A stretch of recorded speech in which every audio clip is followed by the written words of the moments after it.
Alright, we are going to talk about the rib cage in this video. So I want to give some information about the different kinds of movements that you can do through the rib cage, what you might use them for, and a bit of breathing as well. So the first movement that we're going to talk about is the tilting forwards and backwards. So it looks like this. If you keep your pelvis and your skull fixed in position, then your rib cage can tilt forwards so that the breastbone or the sternum is facing more downwards direction like this. Or you can have the opposite, which is a backward tilting like this, which is going to give your sternum an upward direction like this.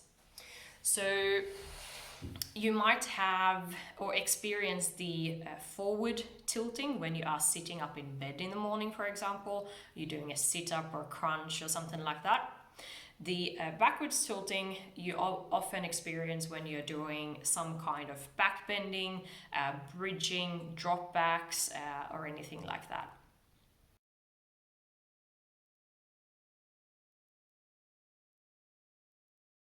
The second movement or direction of movement that we can do for the rib cage is going to be side bend or side flexion.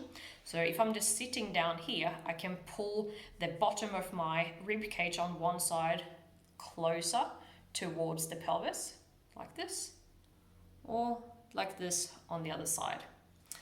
This movement you might do if you are picking up groceries on one side of your body, for example, or if you're in a handstand and you are working with flagging the legs and that sort of thing.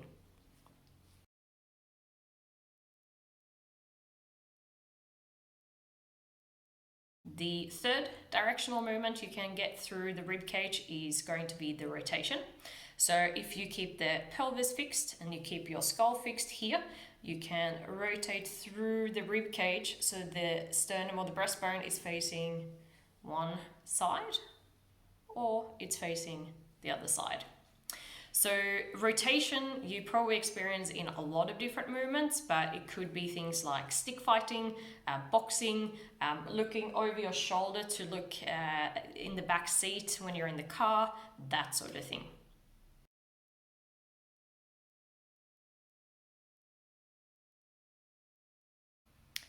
The fourth directional movement of the rib cage is going to be the one that we use for breathing, or I should say when we are not breathing with abnormal breathing patterns. And it is the expansion and contraction of the rib cage that is occurring when we breathe. So if someone has adopted a very inefficient way of breathing, they might actually tilt the rib cage back when they are inhaling, which means that they are probably using a lot of different accessory muscles for the breathing, or for the inhale, and then they might exhale and they might bring the rib cage forward again. So it's more of a tilting back and forth rather than actually expanding the rib cage on the inhale and then contracting the rib cage on the exhale. So I'm going to give you a breathing exercise that you can practice to make sure that you are actually getting really efficient at increasing volume and decreasing volume when you are breathing. So I'm going to move back a little bit. So you're going to sit upright and very relaxed.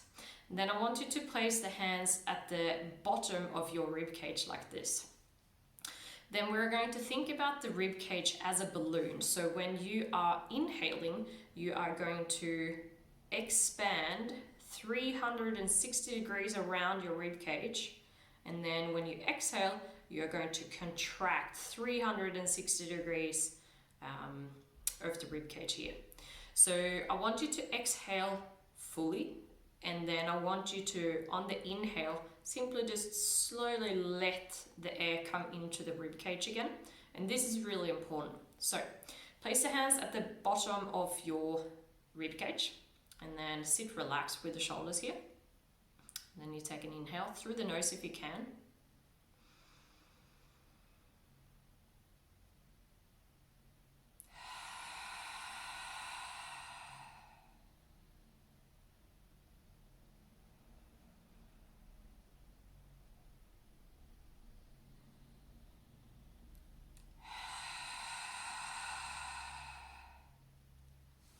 What you want to feel is that the fingers at the front, fingers at the back, and the hand sort of thing on the side of your rib cage, all of those sides are expanding on the inhale. So they're all getting bigger or wider. And then on the exhale, you follow it basically in again.